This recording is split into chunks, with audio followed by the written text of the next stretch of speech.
Mimi mama naishi na watoto wangu. Nilisaidiwa nyuma na shemeji yangu. Huyo shemeji yangu ndo amefanya mipango yote hiyo ya mtoto wangu mpaka kwenda kubakwa. Nilikuwa katika kituo cha kata, nikiwa kama askari jamii, wakanisaidia. Ila pale pale wakanitoa kwa hujuma hizo kwamba mnampaje hiyo kazi ya askari jamii. Wakati huyu dada anahalipi kodi kwangu, naomba mumuue. Ila ni Mungu alinisaidia. Nikinywa maji wananiwekea sumu kwenye maji. Ni Mungu alinisaidia waziri. Ndio. Na hiyo kesi kata ya Nyasaka mwenyekiti ndio koloneli. Mwenyekiti, jambo unalifahamu? Ananijua. Hebu sikia mwenyekiti. Mpaka sasa hivi niko hatiani mimi, anajua. Tulia. Serikali ipo kwa ajili ya kulinda. Tulia. Asante baba. Mheshimiwa Waziri, ni kweli alitoa malalamiko, lakini hili swala lilikuwa likishughulikiwa kipolisi. Polisi kata ndio alikuwa nalo hili swala na baadaye walienda polisi. OCD yuko wapi? Polisi kata yuko wapi? OCD yuko hapa. Nimemwona. Polisi kata yuko wapi? OCD yuko wapi? Yuko polisi kata. OCD yupo Ilemela. Shirima ndo chief. Hata kufikia mkono basi muone yule pale. Basi muone wananizuia. Wananiumiza mpaka sasa hivi. Wanaingia juu ya dari, mheshimiwa. Wanaingia wanataka kuniua. Uko salama. Nisaidie baba. Uko salama, umeshafika mikono salama. OCD yuko wapi? Kamanda wa polisi niko na ofisi. Kamanda, tuambie. Mkuu ni Mheshimiwa Waziri Mkuu. Ni mimi silifahamu. Tunalisikia hapa. Labda nilichukue kwa ajili ya kufuatilia ofisi yangu kuona kama ni kesi iliyoripotiwa na inashughulikiwa. Tuma vijana wako hawa wanaotuhumiwa wapatikane leo. Tuma vijana wako hawa wanaotuhumiwa wapatikane leo. Pata maelezo ya kina kwa mama yetu akiwa ametulia na mwenyekiti na maelezo ya mwenyekiti. Pata na nyaraka, lakini pia mama ahakikishiwe usalama wake. Asante waziri. Unakaa wapi? Mtaa mwenyekiti. Mwenyekiti wangu ndio huyo. Mwenyekiti, hili jambo umesikia na umekaa nalo. Kiwalisia kama nilivyosema Mheshimiwa Waziri Mkuu. Hili swala lilikuwa kwa polisi. Wao wanamzuia.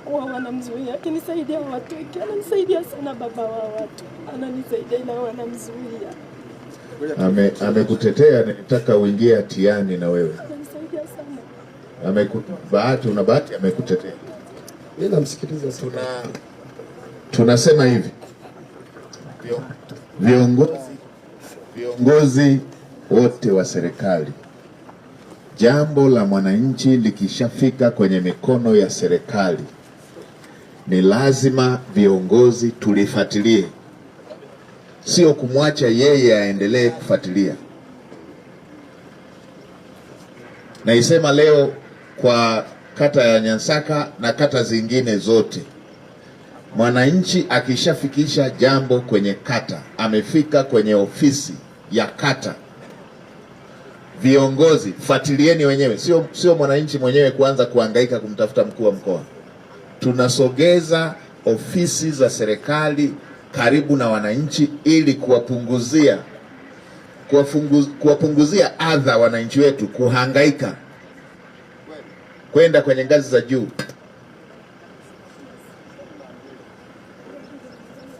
Naisema hii kwa mara ya mwisho, watendaji wa kata, wenye viti wa vijiji, wa mitaa, watendaji wa vijiji, watendaji wa kata, viongozi ngazi mbalimbali, tarafa, wilaya.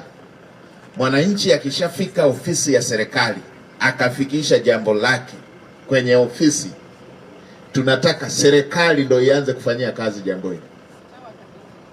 Mwenyekiti, kama mama asingekutetea hapa, ungekuwa hatiani. Ningeelekeza wote mkamatwe na wahalifu na ninyi ambao hamkuchukua hatua. Haya hatuwezi tukaacha yakaendelea mambo ya ovyo ovyo ya aina hii. Tunataka mwananchi akishafikisha jambo kwenye mikono ya serikali, kama hamjapata majawabu, ninyi ndio mpeleke ngazi ya juu. Mnataka huyu mama aende kumtafuta wapi RPC. Huyu mama mnataka aende kumtafuta wapi mkuu wa mkoa? Ninyi kila siku mnakutana na mkuu wa mkoa, mnaenda kukutana na mkuu wa mkoa kwa mambo yenu binafsi badala ya kukutana kwa ajili ya mambo ya wananchi. Mnajadiliana mambo yenu binafsi badala ya kujadiliana mambo ya wananchi. RPC, watafutwe hawa wenye tuma na wasitoke mpaka ukweli ujulikana. Na wale wake mtu ambugudhi huyo mama sasa. Mkuu wa mkoa, simamia usalama wa huyu mama. Haya ndiyo mambo tunayokataa. Mwananchi anafikisha hoja mikono ya serikali, anapigwa danadana, anapigwa danadana, anakwenda na siku nyingine anapigwa danadana, anahangaika mpaka anaishiwa nauli, anaamua kukaa kimya. Siku viongozi wakifika anaamua bebe bango, na bango hilo ananyang'anywa kabla kiongozi hajafika. Na hapa mlishataka asinione.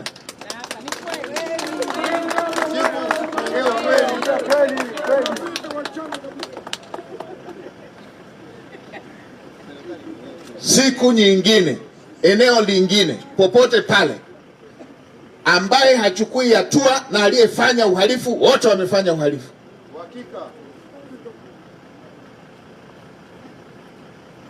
RPC, chukua hatua kwa hawa ambao wanatumiwa, na nipate taarifa wakiwa wameshapatikana. Na tena wasicheze kabisa wakijua huyu mama hana uwezo wa kufuatilia. Hili jambo nataka nione mwisho wake, mpaka nipate nione mwisho wake. Nione mwisho wake umefikia wapi.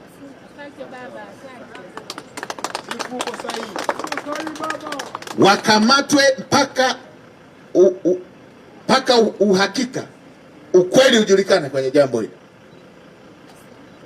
Haya mambo ya kufunika, watu wanaumia, wanaugulia mioyo yao, wanaumizwa, wanakosa pa kukimbilia. Hii iwe mwisho.